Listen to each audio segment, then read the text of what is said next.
Oh,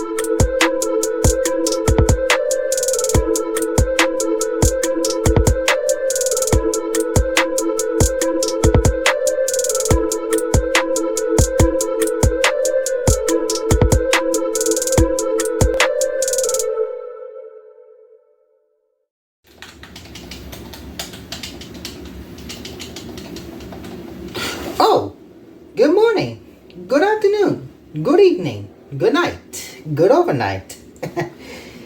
It seems you all caught me at my downtime. No matter.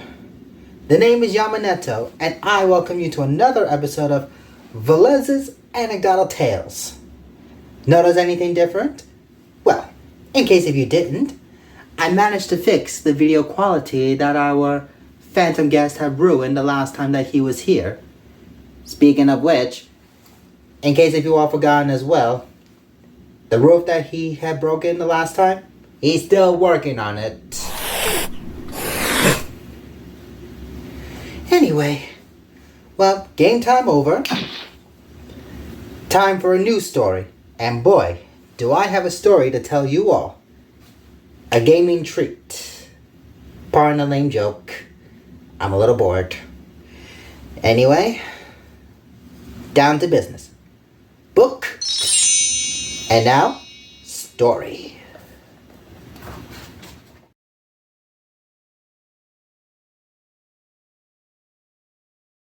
For as long as any of us born between the 1970s and the late 2010s can remember, video games have had a big impact in the world.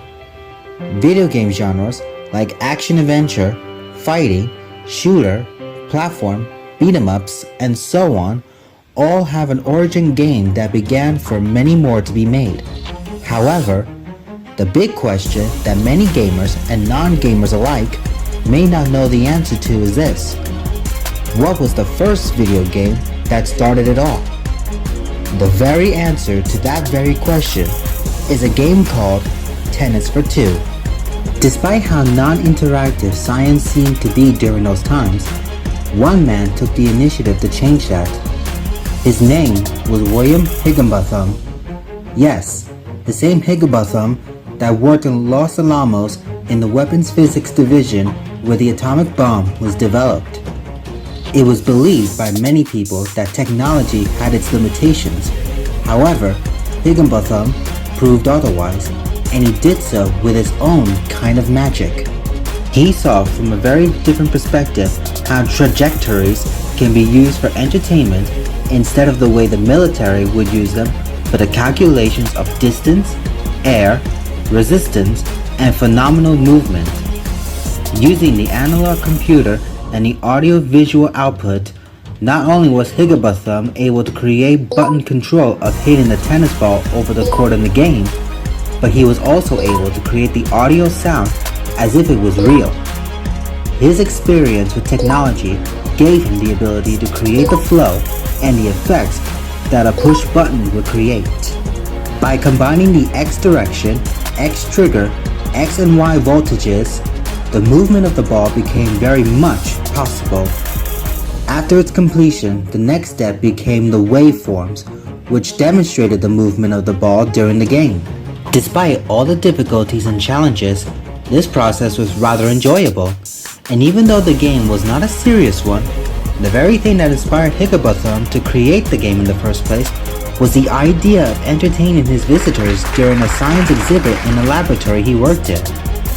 And so, with the help of his small team, Higginbotham succeeded with that goal, and that goal became a gateway for many, many more video games we gamers have grown to know and love over the years.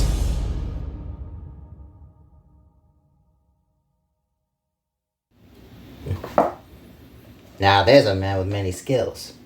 Not my type. Thank you very much. Anyway, a story like this truly shows that everything has a beginning, especially video games. But that's not the story's lesson. Here's the true lesson. Everyone's as capable of creating as they are in destroying things. It's not about the skills you have. It's about how you use them.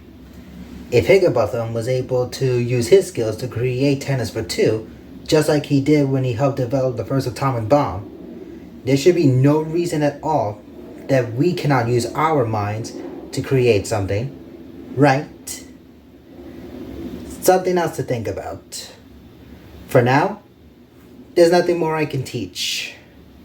So, go out into the world and create something extraordinary with your minds.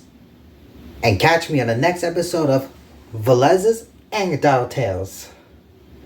See you soon.